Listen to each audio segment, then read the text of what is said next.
and specific attention. President William Ruto declares a must-win war to end informal settlements in Kenya's urban areas.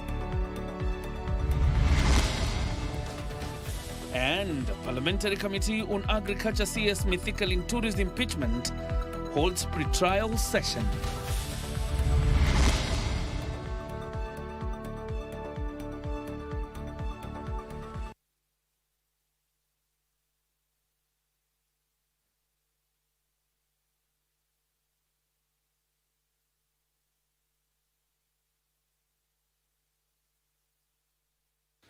Our sign language interpreter tonight is Lucy Maura. My name is John Jacob Kioria. You're very much welcome to the broadcast. To start us off, President William Ruto has said that he will stop at nothing to get out Kenyans residing in over 1,400 informal settlements in the country. Speaking during the launch of the second Kenya Urban Support Program at State House, Nairobi, the head of state said the timely program will address the challenge given that urban centers bear the greatest brunt of effects of climate change. The president noted that $350 million program is set to be undertaken in the next 5 years and will tackle torrential floods currently witnessed in the country. The two levels of government and the World Bank representatives Tuesday morning converged at State House, Nairobi, to take stock of the first phase of the Kenya Urban Support Program before launching a second phase. President William Ruto, who presided over the event, said the climate change continues to pose threat to over 7 million Kenyans in the informal settlements. There is no doubt that climate change will continue to pose mounting challenges to our development and serious threats to human health and safety, especially in urban areas, where 60% of residents live in informal settlements. I say this statement of 60% with a very heavy heart. First, to improve the delivery and resilience of urban infrastructure and services. You can see how it has been tested by the France. Second, to equip urban institutions with appropriate technical and financial capacities for the provision of resilient urban infrastructure and services. President Ruto insisted that there are enough resources to ensure the 60% of Kenyans living in informal settlements live in decent places. The ongoing flooding, owing to abnormally high rainfall, underscores the urgent need for us to address this issue with very particular and specific attention. The concentration of people and assets in cities aggravates the risk of exposure to adverse natural events such as climate change and pandemics, which makes sustainable investment in cities critical. He said that a $350 million program set to be implemented in the next 5 years will address the pressures put on farmlands. Towns and cities will give us an opportunity to remove the pressure that currently is on agricultural land by making sure that we settle people in urban centers. The first phase saw massive investments in urban infrastructure and services within the 59 benefiting municipalities, in the 45 benefiting counties. Is that you have got to deliberately transfer the functions to the municipality. It is another level of devolution. Number two, you must transfer the assets that belong to the municipality, and then you must be able to do a budget for those municipalities. Without those three key things, the money is still not yours. Because failure to account for these funds may impact on further disbursement to the affected counties. It is not a warning, it's actually a matter of prudence. One of the key focal points of a Kenya Urban Support Program Phase 2 is its commitment to supporting the transition of refugee camps into integrated host communities and refugee settlements. Because it's not easy to host the size of the refugee community that we have, the load that we have. At the moment, 700,000 refugees are here in this country, in Dadaab and Kakuma. And this is the spirit of burden sharing in the world as opposed to burden shifting. Abdiaziz Hashim for Prime Edition. Let's keep on that bit on floods, and the government has ordered the evacuation of all persons whose residents are likely to be on the path of downstream stormwater in the event of a drainage system burst. Interior Cabinet Secretary Kioria Kindiki at the same time has directed an urgent structural repairs and drainage of the tunnels along railway infrastructure in Kijabe area to avert the loss of life in the area, as was the case last week. This as the death toll from the flooding situation in the country stands at 238, with 174 people receiving treatment or 75 are missing. Interior Cabinet Secretary Kioria Kindiki was in Kijabe on a risk assessment and disaster mitigation mission. Here, ordering for the draining and repairs of other tunnels in Kijabe, Nakuru County, saying they pose a danger to the residents. Because there has not been rain for the last 2 days here, the water levels have slightly subsided, but the risk is real. Kindiki directed that persons that are likely to be on the path of downstream stormwater, including in the neighboring Kiambu County, be evacuated in the event of drainage system burst. Anybody found along that path will be removed, evacuated to safety, until the experts advise us that it is safe. The Interior CS further said the government will foot the funeral expenses of the victims of Mai Mahiu tragedy. Over 30 families in Mai Mahiu are still missing their kin 9 days after the tragedy. Tungeomba tu serikali tusaidie, tupate huyo mpendwa wetu, juu hakika hata jirani yetu tu hapo bado hajapatikana. Serikali inisaidie nipate huyo mtoto, hata kama amesha aga, nitashukuru tu Mungu, nataka tu nijue pahali yako. 61 bodies have so far been recovered as the search supported by the KDF officers entered the last phase, with tons of debris coupled with ongoing rains being blamed for failure to recover the bodies faster. In Makueni County, the floods have so far claimed 20 lives, while 2,000 have been left homeless. 95-year-old Ruth Nzomo and a 15-year-old are the latest to succumb. Tuko na families 11, wale tuko na members 33, wale waliingia huku jana, but up to now the number inaendelea kuongezeka, sababu mvua inaendelea kuongezeka, and we expect more. More than 349 families from Macha Hill in Chemuche Malava, Kakamega County have been ordered to relocate to safer places after raging waters from the hills wreaked havoc to the residents. Serikali inaomba jameni, musiendelee kukaa along this government. According to government spokesperson Isaac Mwaura, the death toll stands at 238. A total number of 174 people have been injured, and 75 individuals cannot be found. They are missing. Nobody is going to force you not to cross flooded waterways. But if you cross, that is at your own risk. So please take your personal safety measures very seriously. Mora spoke in Kisumu as he presided over the distribution of assorted non-food items to flood victims in Kadibo sub-county. Giverson Minor, Prime Edition. From the floods to some politics now, and the National Assembly Select Committee on the Impeachment of Agriculture Cabinet Secretary Mithika Lenturi is set to start its probe on Wednesday morning after holding a pre-trial session with both the mover and the respondent. The motion mover, Bumula MP Jack Wanami Wamboka, submitted the documents to both the committee and the respondent and raised concern over his personal security. The respondent, CS Mithika Lenturi, similarly submitted his response, setting the stage for Wednesday's judicial process.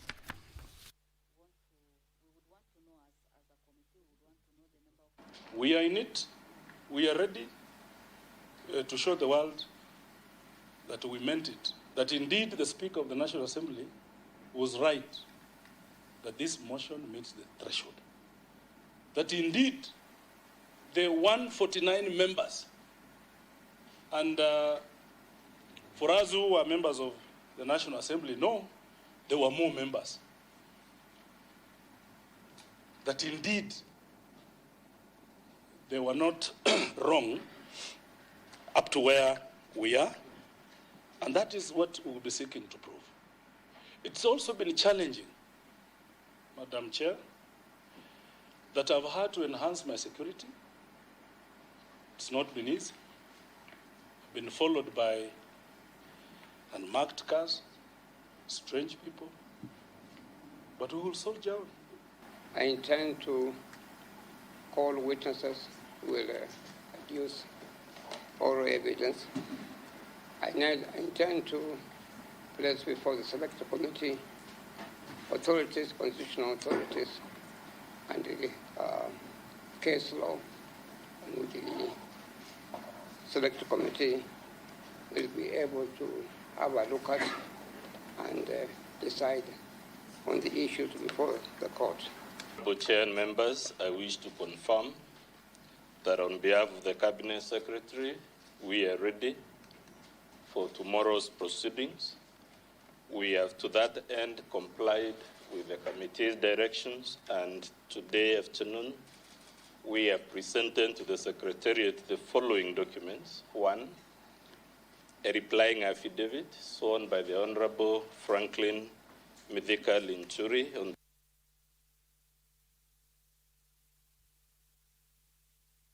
Apologies, that is not a judicial process, rather a quasi-judicial process, of course, being led by Parliament.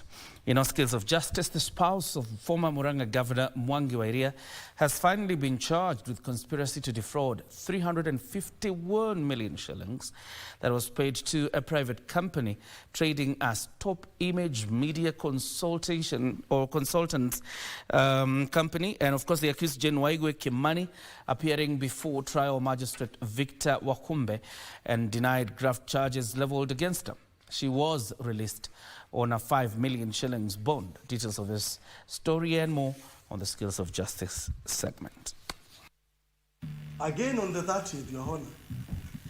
According to the prosecution, Jane will face trial alongside her husband, former Murang'a Governor Mwangi wa Iria, and the director of Top Image Media Consultant Jane Mbuthia, and 8 others. With huge amounts of money, and therefore ask this honorable court to consider the seriousness of these offences that they face. Mwangi wa Iria, his brother-in-law, and 5 others were charged last week with 7 counts of conspiracy to defraud the county government of Murang'a 351 million shillings between 2013 and 2017. Waigwe failed to take plea last week with her husband and the other co-accused, citing health issues. Accused number 6 shall be released on a cash bail of Kenya shillings 1 million or a bond of Kenya shillings 5 million, one surety like amount, the same to cover number 10. Accused number 5 shall also be released on similar terms. Elsewhere, the director of 2 companies that were contracted to supply fertilizer to NCPB has been released on a 5 million shillings bond. Offences under which he has been charged are grievous and that the bond terms cannot be compared to the other accused persons, that is accused 2, 3, and 4. In the circumstances, the court orders as follows: that accused 1 shall always seek the permission of the court and or the leave of the court whenever he intends to travel outside the jurisdiction of the court and or outside the country. Josiah Kariuki Kimani, who spent yesterday's night in custody, was ordered by the trial magistrate Selesa Okore to deposit his passport and not to interfere with the prosecution witnesses. He now joins former NCPB MD Josiah Kimote and 2 others who were charged last week with similar offences. The case is set for mention on 20th May 2024. Ruth Wamboi for Prime Edition.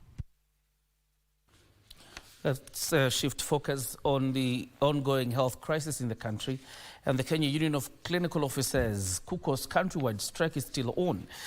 A resolution to end the strike, which is now on the 37th day, was not reached after representatives from the Council of Governors failed to turn up for a meeting called to try and iron out key issues. Addressing the media during a demonstration, the union officials said a joint meeting between union officials, representatives from the Council of Governors and the Senate Health Committee aborted, with the COG postponing it to next week, Tuesday. Today marks the 37th day of the Clinical Officers Industrial Action. But there's no resolution yet to the planned meeting between the union officials and representatives of the Council of Governors and the Senate Committee failing to take off. Lakini ilipofika jana tulipokea simu tukaelezwa kwamba wameitwa State House na hawata kuwepo. Wamesema tuendelee na mgomo mpaka tarehe 14 ndipo watapatikana kwa ajili ya kujadiliana. Speaking at the Senate buildings after receiving a petition from the union, Senate Health Committee Chairperson Jackson Mandago assured the health workers that they will summon the Council of Governors on the same. Give us the opportunity, we shall do our work as Parliament to make sure that we get those officers running. And before Friday, we shall also be giving you feedback. The Clinicians Union, however, maintain the strike is on until all their 10 grievances, among them absorption of UHC workers, implementation of the new collective bargaining agreement, and paying of interns according to the previous policy, are met. To stand together with our brothers and sisters under universal health coverage who are being discriminated by being paid a salary that is not commensurate to the work they are doing. This comes as Nurses Week's kick-off with a call to policymakers to prioritize the welfare of nurses who are the backbone of healthcare in the country. Kasicho Namasha, Prime Edition. The UN Habitat member states have been urged to adopt affordable housing initiatives to promote sustainable housing and provide decent shelter for all. Ahmed Musa Ndaigwa, who chaired the first session of the 2024 UN Habitat Executive Board in Nairobi, which entered the second day today, tasked members of the Executive Board to redouble efforts towards repositioning the United Nations Human Settlements Program, a UN Habitat member states, in tackling housing challenges in developing countries.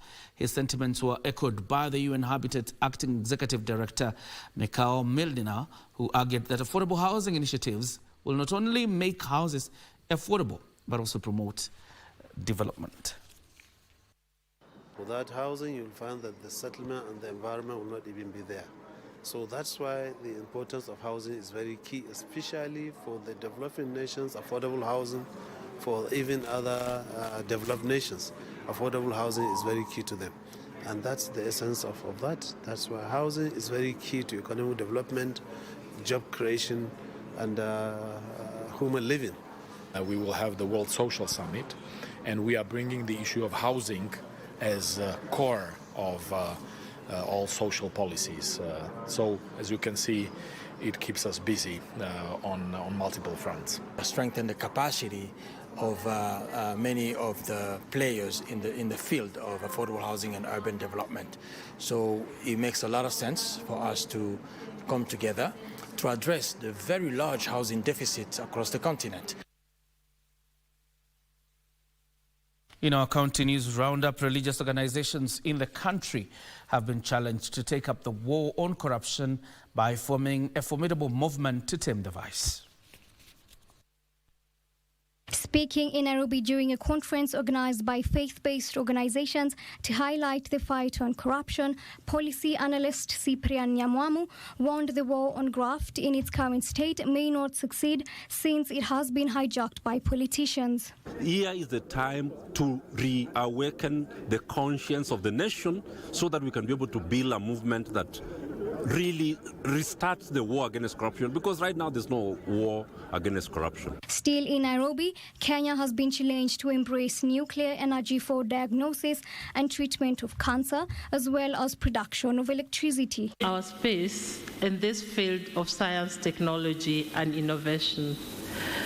All of us, each one of us gathered here, hold the aspirations of our people, and the young people gathered there to benefit from the technologies, the new knowledge for effective service delivery and production.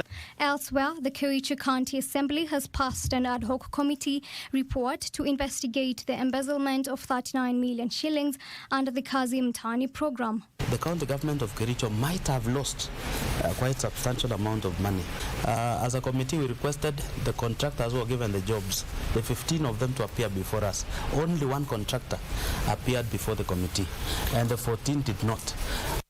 And a section of leaders from Meru County has come to the defense of embattled Agriculture Cabinet Secretary Mithika Linturi, terming the impeachment motion before the National Assembly as malicious and ill-advised. Tunaomba wakati wa Wameru kujua ya kwamba rais wetu unapenda Wameru na pia unapenda Wakenya ni sasa.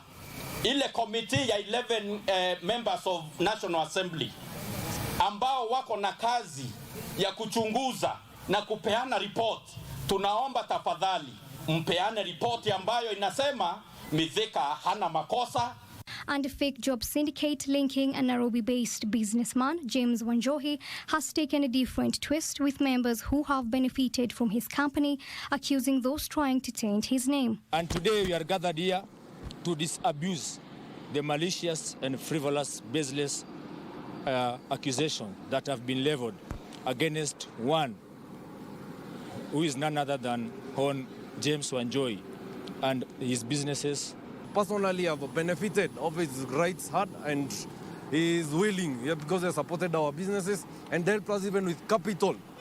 Finally, hoteliers have been challenged to embrace cultural tourism through culinary arts competitions to revitalize the tourism sector. There's a lot you can do if you get your cuisine right. It's a fantastic way of promoting your tourism. So this is part of that endeavor. And we are sure our government will always support us in such activities. This kind of event would be a great initiative for both of us, the Malaysian government and also culinary experts in Kenya. We are expecting to do more programs like this to enlighten the young minds to use more sustainable options in their culinary practice. For Prime Edition, I'm Wahumungai. The stories from the counties take us to a first break on Prime Edition. When we come back with more news lined up for you, including what you see behind the military tales. And of course, we'll also have a conversation with William Keru, international development expert. And of course, our conversation really focuses on Africa development. And we'll also talk about the floods. Don't go too far.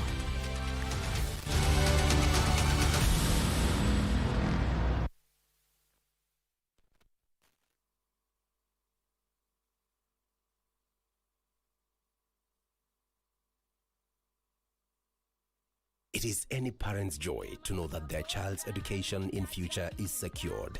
Education costs are increasingly expensive, while the future is filled with uncertainties. Take an education insurance policy today to assure your child's education in future. In case of death or permanent disability, your child's education policy remains valid. No further premiums are payable, and your child's education is assured. Read and understand the terms and conditions of your policy. This message is brought to you by the Insurance Regulatory Authority, IRA, Bima Bora kwa Taifa. Shamba ni mbili, yako ni gani? Kwenye star 570 hash. Every 100 shillings unayotumia kwa Lucky Game inakupa 1 entry point ya kuingia kwenye drum ya draw, ambayo inakupa fursa ya kujishindia moja kati ya shamba hizi mbili. Mwisho wa April namtangaza mshindi wa shamba hili la 1.1 million Kenyan shillings na unapata title deed yako safi. Na mwisho wa Mei namtangaza mshindi wa shamba hili la 1.1 million Kenyan shillings, lori za mawe na mchanga. Ploti ndizo hizi. Dial star 570 hash. Title deed ndio hii. Fuka na shake. Are you looking for competent college training founded on Christian background? Sensei Institute of Technology is the right place. Welcome to the home of great practical skills where learning is hands-on, the CBC way, and everyone has potential.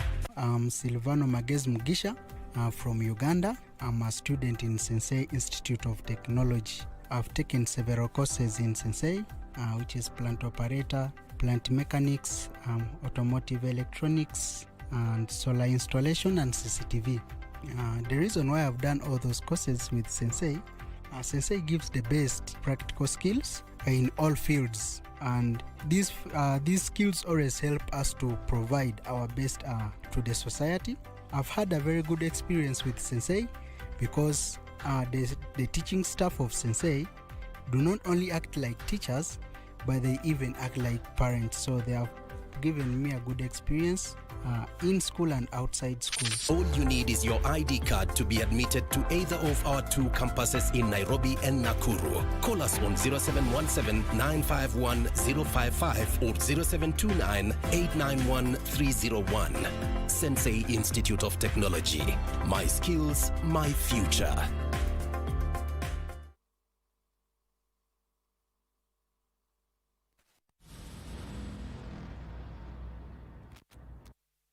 Welcome back. You're watching the Prime Edition. In many military formations around the world, paratroopers are often used in surprise attacks and to seize strategic objectives such as airfields or bridges. Retired Warrant Officer 2 Sylvanus Onsomu served the Kenya Army Corps for 34 years and was part of a paratrooper brigade of the Army in the 1990s. He shares his story with Ben Troinjue in this week's edition of Military Tales.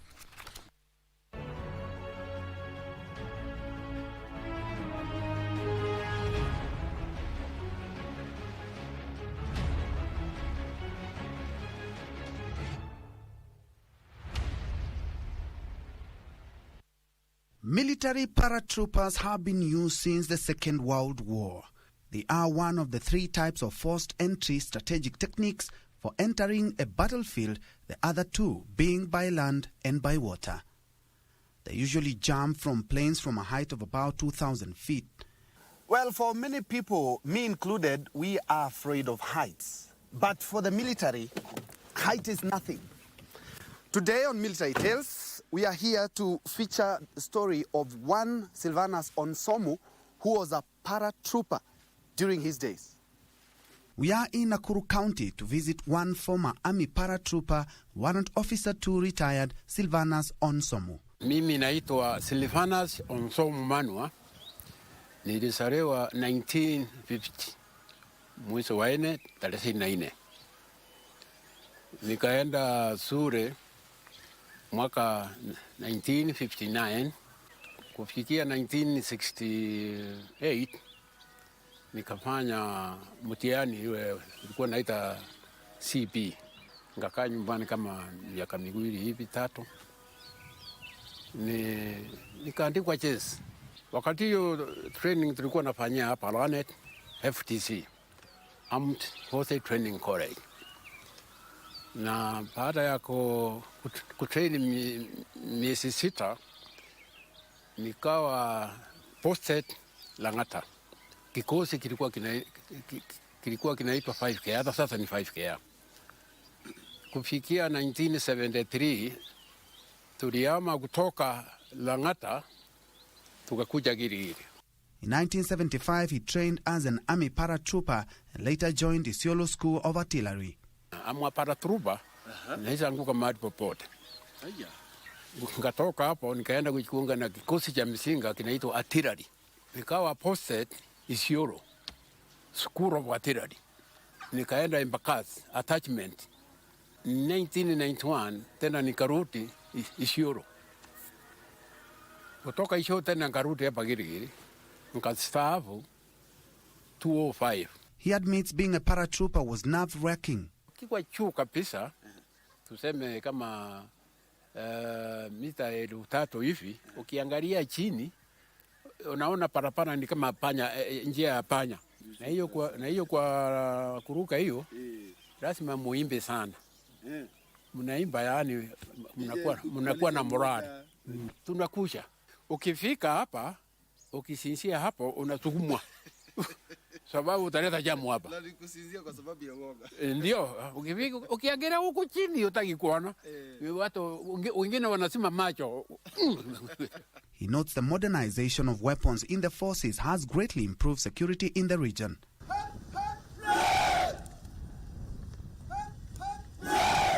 Onsomu remembers many soldiers who paid the ultimate price in the battlefield, which he says affects fellow soldiers, but they had to soldier on. Ukienda vitani, mtarudi nyinyi wote. Hiyo lazima hiyo ni mtarudi nyinyi wote. Na uchukue hiyo kazi ni kama tu paraparani. Unakuta accident imefanyika. Lakini huwezi kuogopa kupanda gari. Msinga sangero waleta accident. Msinga ulipasuka No, bomu ilitoka ndani ikapasukia karibu hapa. Nilikatakata watu. The retired soldier adds that the constant artillery blasts had also scarred him and had a toll on him in retirement. Sana sana nilitumika kwa misinga. Heavy guns. Kama sasa it affect my eardrums. Sisikii vizuri. Onsomu would later rise the ranks to lead his colleagues in command and discipline. Hiyo rangi ya warrant officer 2 kama kwangu sasa nilikuwa upande wa command and discipline. The veteran observes the high morale soldiers have and explains why. Na kazi ya jeshi haitaki upesi. Expect mvua kunyeshe. Expect urare kwa handaki yani wasimu. Yani utapikwa na jua. Tarajia chochote kitatokea na kama kitatokea uwe mvumilivu. Now that he is retired, he is into farming and business. Niko na vinyumba viwili vinaniletea nini rent. Na kare ka pension baya gatosi. Wani unacheka. Nikisema gatosi. Tangu ni staff. Sasa ni kama miaka 18. Sasa bei ya mkate ni hiyo. Silvana Sonsomu admits he loved the job as it instilled in him values he still holds to date. Tangu hata ni staff nikijaribu kuiapply nyumbani hapa ingi. Kwa sababu kitu kinaita timings masaa. Tukutane saa 2. Si ati saa 2 ndio unatoka kwa nyumba. Tena kitu kingine upande wa administration ambaye tumaiwa prata nyumbani hapa ingi. Chesi kama ni tuseme ni chakula imefika hapa. Yule anasimamia ana report inakaribia kuisha. Kwa hivyo si ati ishe kabisa ndio ulete report. Kwa hivyo hata nyumbani hapa jioni wakati unakuja ndio naambiwa hatuna sukari. Ungesema kabla yani sukari ichaisha. Sasa nimepitia mahali fulani na tumekutana na wenzangu pengine kwa kitu kameishia huko. Chesi hapana namna hiyo. He cautions young serving officers to also focus on their life after military service. Kiingia kazi imite asa kujitayarisha. Mpana sema nikifika umri fulani ndio nitaanza kufikiria hii ama nikifaa cheo fulani ndio nitaanza kupanga. Anza saa hiyo. Kama hiyo unaona na nyumbani nilianza yani immediately. Yani nilipoenda nyumbani ule msara wa kwanza nilikwambia nilienda kununua ng'ombe. Na vijana wengine walienda kununua record players. Ulikuta record players wakati hiyo dance ilikuwa mzuri sana. To relax, the former paratrooper enjoys reading newspapers daily and spending time with his fellow comrades. He is a family man who believes in educating children to the best of their abilities. Niko na familia, niko na wife, na niko na watoto. Kiafrika watoto hawahesabiwi lakini niko na watoto kadhaa. Wasichana na wavulana. Kwa hivyo wako hapa, wamesoma kazi ndio hakuna. He's parting short. Sasa kile kitu nitaambia wa Kenya, maisha ni ngumu. Hata kwa sasa uchumi si mzuri sana. Gharama ya maisha imeenda juu lakini wawe watulivu. Na wamtegemee Mungu pengine wanaweza kuwasaidia. For Military Tales, I'm Ben Troy Njue.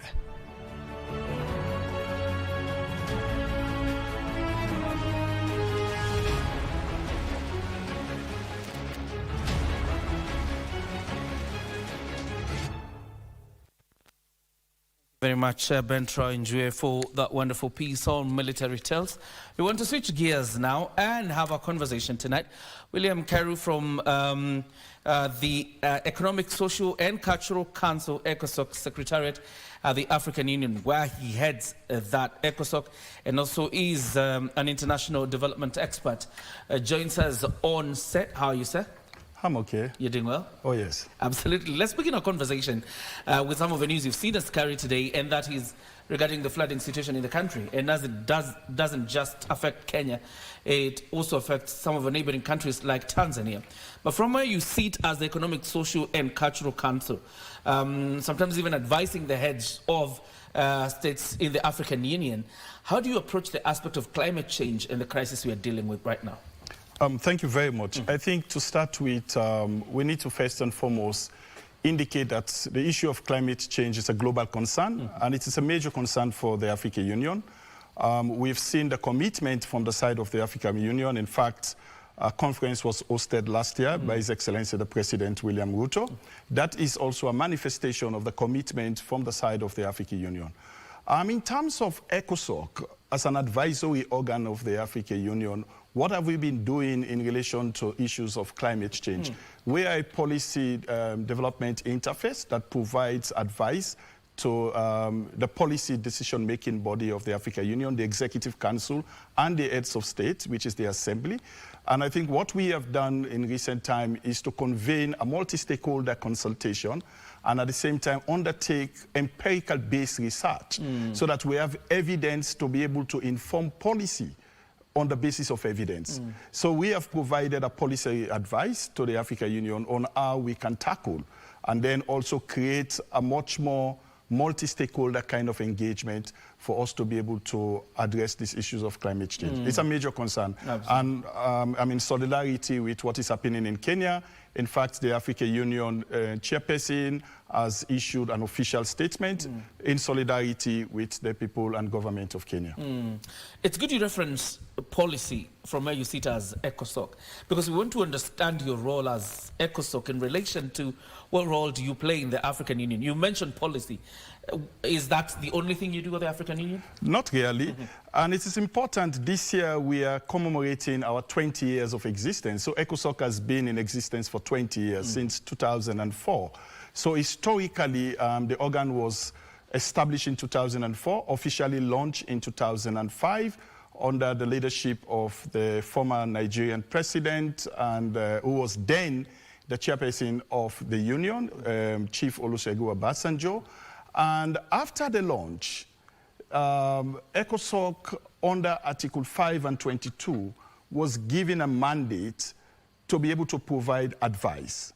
But at the same time, the organ also have a responsibility to popularize AU programs and policies in terms of bringing the African Union closer to the people and the people closer to the African Union.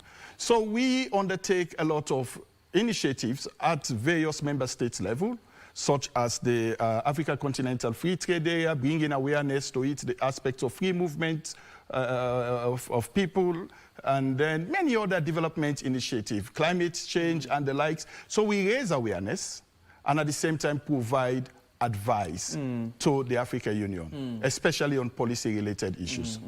These celebrations that will begin tomorrow of 20 years of existence, what is the significance, or what does this symbolize really for the continent? We want to showcase or demonstrate the unwavering support of civil society organization to African solidarity over the last 20 years. You will agree with me that civil society has played a pivotal role in transformation of this continent. Before, we used to talk about issues related to gender, issues of democracy. We have seen the active role of civil society in conversation related to governance and gender and many other development-related issues. So ECOSOC actually will be commemorating 20 years, and this will be in July in Accra, where we'll be having the media coordination meeting. So from the 16th to the 20th, ECOSOC will be undertaking series of engagement. But one of the most important engagement we'll be having is the Citizens Forum on democracy and governance. This year we'll be focusing on democracy and institutional resilience. You see the challenges we are confronted with, the resurgence of unconstitutional changes of government in the continent. So we want to have a conversation on how citizens can play a role in addressing issues of governance deficit in the continent.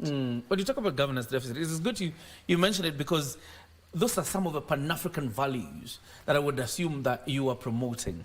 But let's talk about a specific, probably Pan-African issue that probably you've been able to address as ECOSOC, as a means of, practical solutions to practical African problems?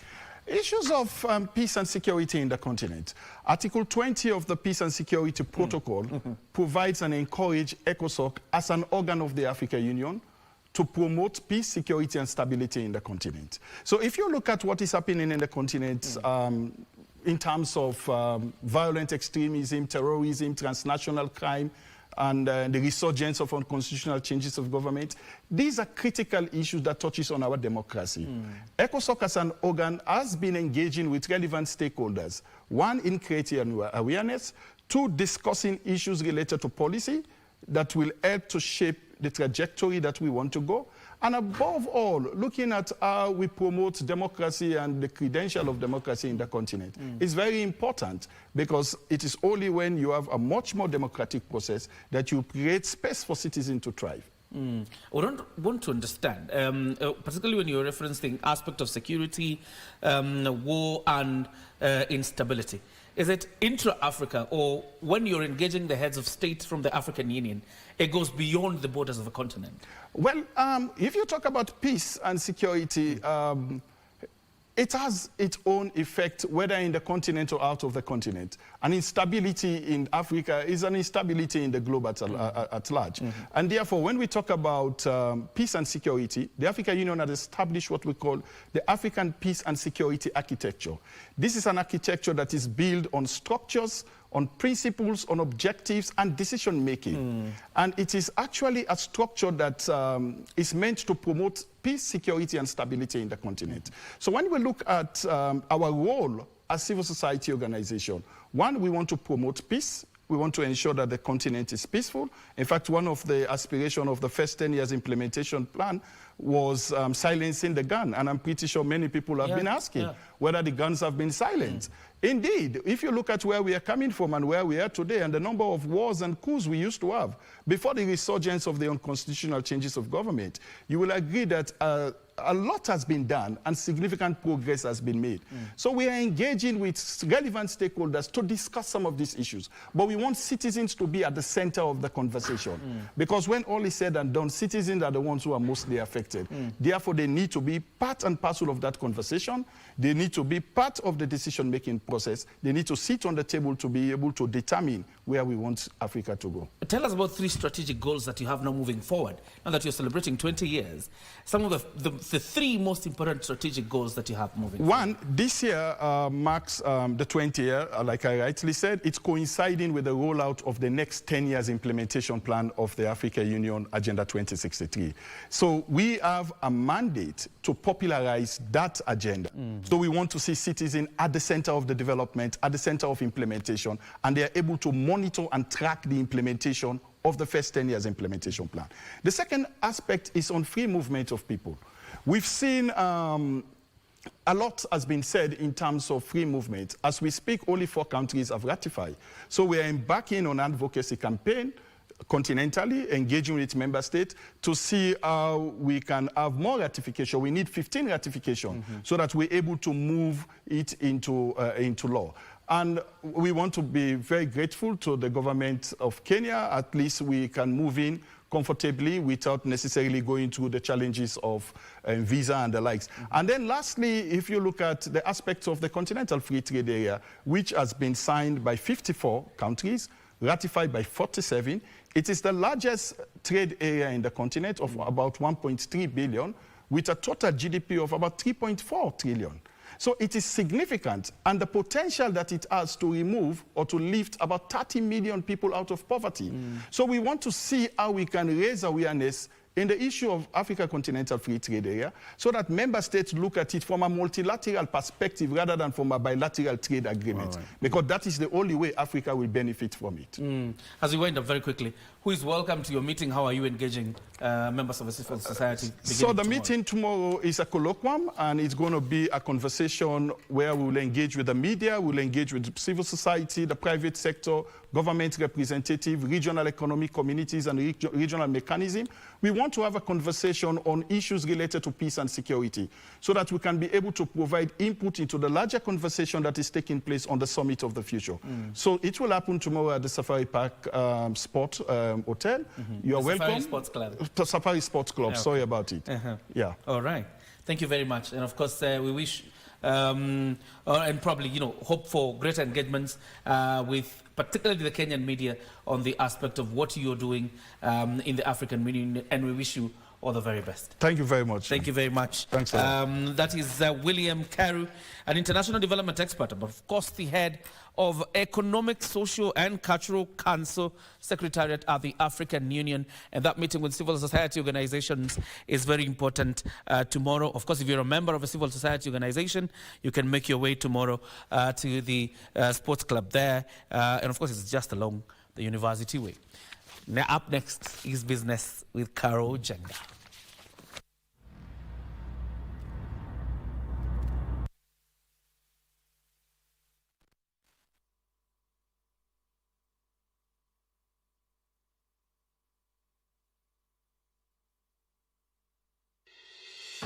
The African Development Bank's annual general meeting is taking place here in Nairobi later this month.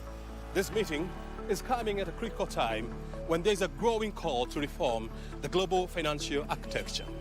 Coming to talk about these issues at the present when we are suffering from the floods we are seeing is very, very important. So that when we now come back to the main subject matter of climate change and Africa's transformation, or investing in adaptation, whichever way you stand, then it becomes very relevant. This week on Inside Government, we are talking to the Cabinet Secretary in charge of National Treasury and Economic Planning, Professor Njuguna Ndung'u. He will be explaining to us the agenda of this meeting, as well as the expected outcomes. Watch the conversation right here on KBC Channel 1 with me, O'Brien Kimani.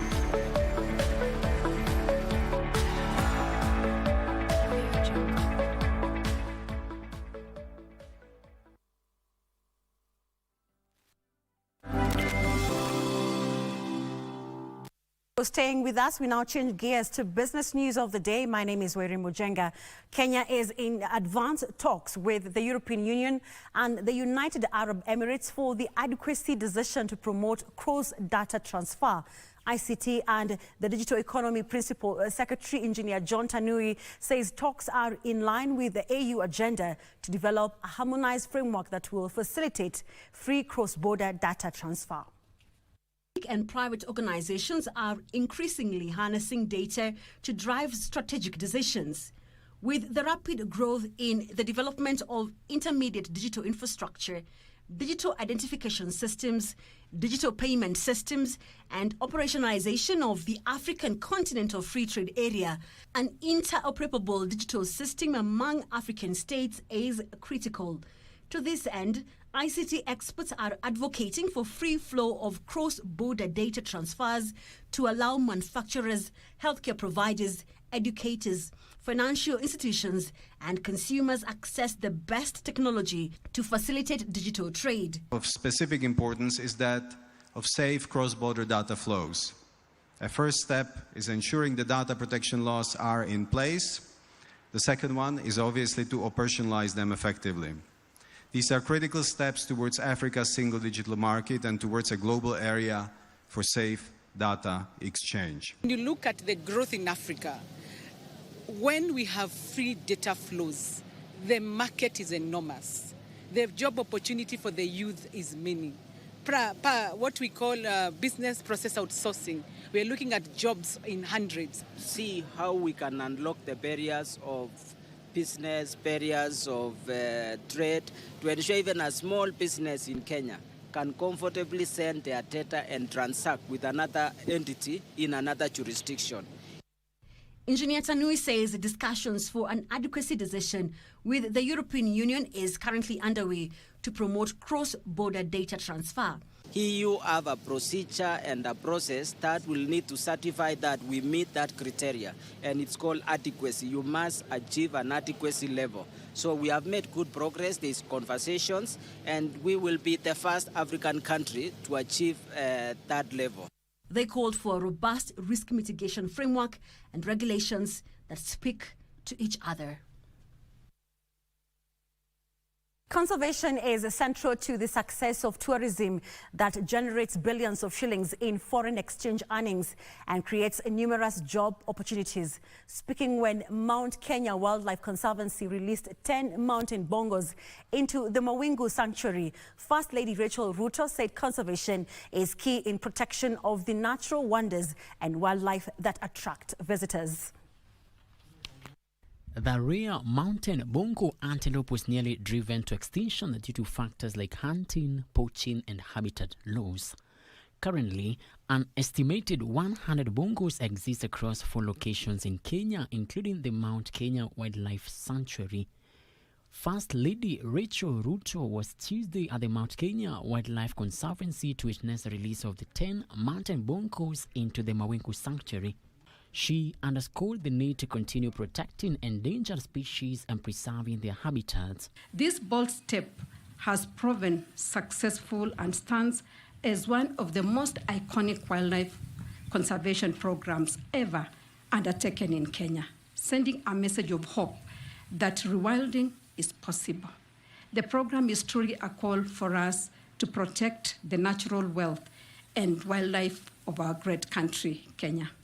Kenya targets to increase the national population of mountain bongos to 750 over the next 5 decades, most of which will be held at the Mawingu Sanctuary, which is set to become the world's first dedicated mountain bongo sanctuary. We don't want high seasons and low seasons in Kenya. We want one full season, January to January. Our hotel rooms to be full, everywhere to be full, so that tourists are coming. We look at the different markets from Brazil to Australia, different seasons. When those ones are experiencing winter, these ones are in summer. We fill our places with tourists so that we can be able to grow and do everything properly for our people. Increased numbers of mountain bongos is expected to attract nature enthusiasts and researchers from across the globe, further boosting Kenya's profile as a biodiversity hotspot. Before, from breeding to rewilding made a reality, we have proof of concept to continue this vital work. To this effect, we have been granted the license to import additional bongos from European zoos to enhance the genetic diversity of the bongo program gene pool. Frederick Muki for Prime Edition. Engineers at the 5th Engineering Partnership Convention in Nyeri are calling for rehabilitation of rain runoff water drainage systems along waterways. Here is that story. As the current heavy downpour continues to wreak havoc, consulting engineers of Kenya say the solution could be in the full implementation of the 2012 Master Plan for the Conservation and Sustainable Management of Water Catchment Areas. I would ask the government to really put some money in the issues of the stormwater drainage system, especially in all urban areas, because if they don't do it, then that will be another disaster in waiting. Engineers believe artificial intelligence should be incorporated in enhancing the disaster management capacity. And therefore, there is an importance to use the technologies that are there. First of all, the technologies that are being used to ensure that the weathermen are capable of capturing information very, very accurately. Engineers Board of Kenya CEO Margaret Ogai urged industry heads to collaborate with institutions of higher learning to bridge the tech skills gap. We're just looking at how we can focus identifying solutions to leverage engineering and technology to drive development. This is a good opportunity by EBK for bringing the industries into the university and also bringing universities closer to the industry. And I want to believe that this will be a very important beginning point. Regina Manyara reporting for Prime Edition. Now, Kenya's food security is likely to deteriorate unless urgent measures are taken to curb growing soil acidity. Agriculture Principal Secretary Paul Rono says 30% of Kenyan soils are acidic, which is affecting food production in the country. Africa loses 530 billion shillings worth of soil nutrients annually, jeopardizing the continent's food security and increasing its food import bill. Kenya is among the countries that are at risk of deteriorating food production in the near future due to acidic soils occasioned by misuse of synthetic fertilizer. Our soils are normally chemically poor. They are degraded. So nutrient-wise, they are very low. Speaking during the ongoing fertilizer conference in Nairobi, Agriculture Principal Secretary Paul Rono says the government is formulating a soil management policy that will guide and regulate the use of fertilizer in the country's breadbasket regions. The arable land which we have in Kenya is where we are talking about. We have overused this land, and therefore, because of the various farm practices we have been applying, some of the soil has been affected. Soil fertility depletion has been cited as the fundamental root cause of declining per capita production arising from continuous mining of soil nutrients. The policy will also guide the country's fertilizer blending policy to ensure the chemical is effectively tailor-made for each region in the country. Soil policy is generally talking about different soil in different ecological zone and their nutrients value. Countries have also been encouraged to consider joint fertilizer production to reduce the cost of the chemical. We do have the raw materials for these fertilizers, and we can also adopt technologies that leverage more of our organic matter. The continent says it is seeking 2 trillion shillings to restore the continent's soils. Benson Rioba reporting for Prime Edition. That note, we wrap up business news for tonight. More stories on our website. My name is Weri Mojenga. Have a good night.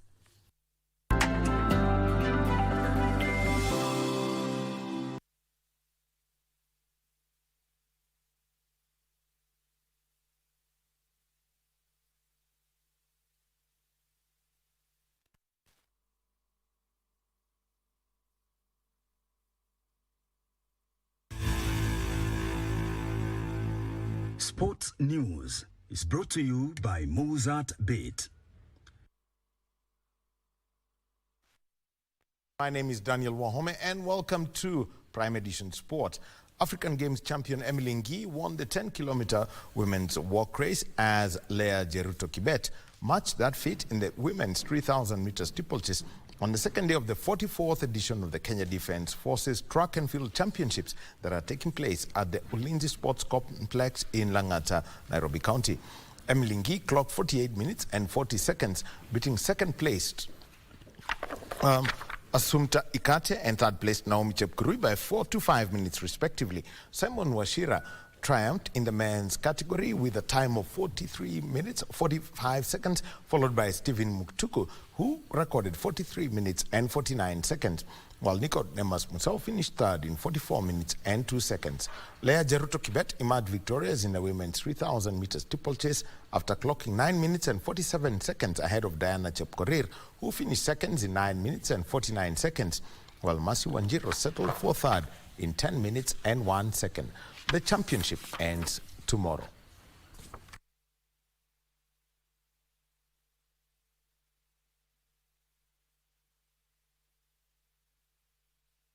And while the 800 meters champion Mary Moraa and while cross-country champion Beatrice Chebet will be making an appearance at the Doha Diamond League meeting in Qatar on Friday, Commonwealth Games steeplechase champion Abraham Kibiwot and 2016 Olympic silver medalist Julius Yego will be among the Kenyan athletes who will also be in action in Friday's meeting. Mary Moraa will be competing in the women's 800 meters, where she will be up against Helena Kai of Uganda, Natoya Goldtopping of Jamaica, and Benin's Noeli Yarigo. Moraa clocked 1 minute, 57.96 seconds in last month's Cape Keno Classic at the Nyayo National Stadium. Kibiwot Kandie will be looking to improve his world lead time of 8 minutes, 20.54 seconds, set at the same event, and will face compatriots Benjamin Kigen, Amos Serem, and Wilberforce Cones.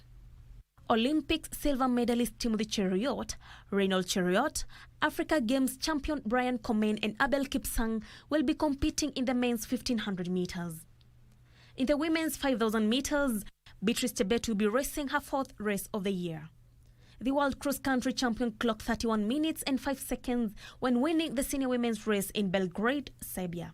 Compatriots Grace Loibache and Christine Njoki will also be in the race. African Games silver medalist Julius Yego will be seeking an Olympics qualification in the javelin throw. Olympics and world champion Neeraj Chopra of India, as well as two-time world champion Anderson Peters of Grenada, will be headlining the event. Nora Mwangi for Prime Edition Sports. And the national under-17 football team, this is on the women's side, the junior starlets will leave the country tomorrow for Ethiopia ahead of the FIFA Under-17 Women's World Cup qualifier. The first leg will be played on Friday at the Abebe Bikila Stadium in Addis Ababa, Ethiopia. The junior starlets put final touches on their training today in the country and will play Ethiopia on Friday with the second leg set for the 19th of May, which is a Sunday. The winner of the two-legged tie will proceed to the fourth and final round, where they will face either Djibouti or Burundi. The overall winner will secure an automatic qualification ticket to the 2024 FIFA Under-17 Women's World Cup to be played in October in the Dominican Republic. Training imekuwa fiti, kuanzia tuingie camp, tumejisukuma na zoezi, tunafuata chenye kocha anatuambia, tunakuwa discipline, alafu kila kitu itakuwa fiti. So most of the young girls wamekuja hapa wanataka kuonesha that wanaweza, wamekuwa active kwa other competitions na sasa wanataka kuchezea nchi, na kwa matumaini mazuri tupate good result. And the story from last night, where Crystal Palace sealed a first league double over Manchester United thanks to a 4-0 win at Selhurst Park last night. The loss denied United the chance to move up to 6th on the table behind Tottenham Hotspur. Jean-Philippe Mateta surged beyond Johnny Evans to finish emphatically for his 6th goal. And Atalanta defeated Hosam Salernitana by 2-1 to move up to 5th position on the Serie A table with 60 points, 4 behind 4th placed Bologna with a game in hand. Already relegated, Salernitana remained bottom of the table with just 15 points from 35 matches. Udinese scored late on to force a 1-0 draw with Napoli in the second Serie A game played last night. And another time goal by Mama Balde completed a late comeback for Lyon, who defeated Lille 4-3 to move up to 7th on the French Ligue 1 table. Lyon, who trailed 2-0 at halftime, drew level before again trailing 3-2 late on in the game, but managed to score twice to earn maximum points away to Lille.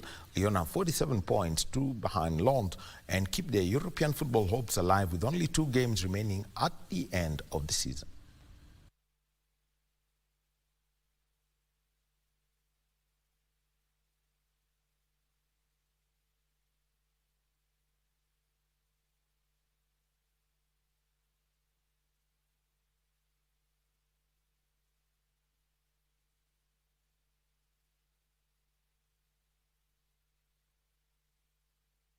And that's where we put a close to our bulletin today. And just an update is that in the FKF Premier League, Posta Rangers defeated Talanta FC by a 0-0.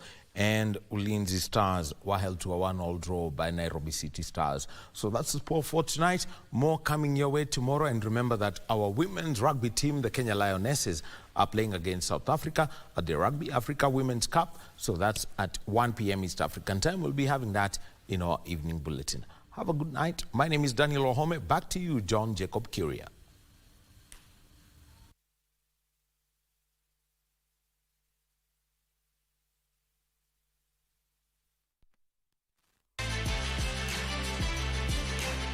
Sports News was brought to you by Mozart Bet. You can lift the plane. The higher you fly, the higher your win. The sky is the limit. Mozart Bet.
Watch the Mozartbet Cup as teams from both the top tier and low tier battle for the ultimate prize of representing the country in Africa's CAF Confederations Cup. Catch all the action live and exclusive on KBC Channel 1, beginning with a round of 16 matches, the quarter-final, semi-final, and the final. Mozartbet Cup, live and exclusive on KBC Channel 1, your true sports partner.